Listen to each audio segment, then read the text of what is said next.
गेल्या अनेक दिवसांपासून मुंबईतील अनेक ठिकाणी अतिक्रमण हटवण्यासाठी महापालिकेने पुढाकार घेतल्याचं पाहायला मिळत आहे। ज्या ज्या ठिकाणी अतिक्रमण आहे त्या त्या ठिकाणी अतिक्रमणावरती कारवाई ही महापालिकेकडून केली जात आहे। मग फुटपाथवरती असेल किंवा ज्या ठिकाणी चालण्यास योग्य रस्ता नसेल अशा ठिकाणी सुद्धा कारवाई जी आहे ती केली जात आहे। खरं तर ज्यावेळेला मुंबई महानगरपालिकेच्या निवडणुका झाल्या आणि मुंबई महानगरपालिकेमध्ये भाजपचा महापौर महिला या ऋतू तावडे बसल्या, त्यावेळेला त्यांनी पहिलं काम हाती घेतलं ते म्हणजे मुंबईतील फुटपाथ मोकळे करायचा आणि जे मुंबईकर कर भरतात त्यांना चालण्यासाठी योग्य असे फुटपाथ त्यांचा द्यायचे असा निर्णय त्यांनी घेतला। त्यामुळे एकंदरीत फुटपाथवरील सर्व दुकानं असतील किंवा अनधिकृत जे फेरीवाले असतील त्यांना हटवण्याचा सध्या हटवण्याची कारवाई जी आहे ती सध्या महापालिकेकडून सुरू आहे।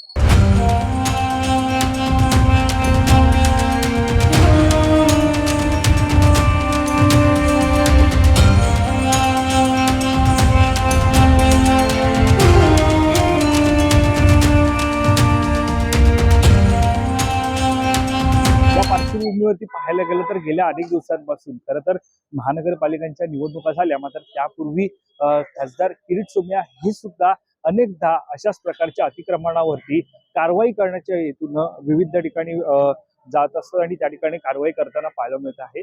मात्र असं असलं तरी आपण जर पाहिलं तर गेल्या काही दिवसांपासून मुलुंडमध्ये असेल, दादर असेल किंवा परळ असेल, लालबाग असेल अशा अनेक ठिकाणी सध्या मोठ्या प्रमाणात कारवाई सध्या होताना पाहायला मिळत आहे। अशी एकंदरीत कारवाई होत असताना त्या ठिकाणी जे फेरीवाले होते त्यांना मात्र सध्या त्या ठिकाणी बसू दिलं जात नाहीये।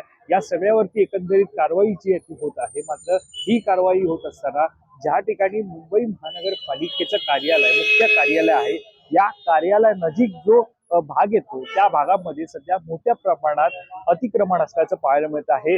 फुटपाथ वरती मोठ्या प्रमाणात अतिक्रमण आहे, मात्र त्या अतिक्रमणावरती नेमकी महापालिका कारवाई कधी करणार असा सवाल या निमित्तानं उपस्थित झालेला आहे।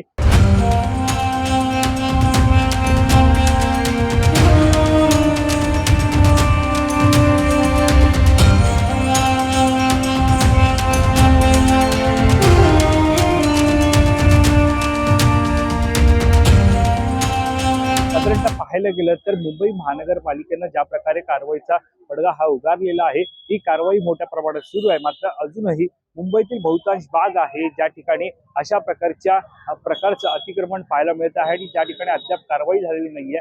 त्यामुळे त्या ठिकाणी नेमकी कधी कारवाई होणार हे पाहणं महत्त्वाचं ठरणार आहे। Camera person Ajay sir, Patil.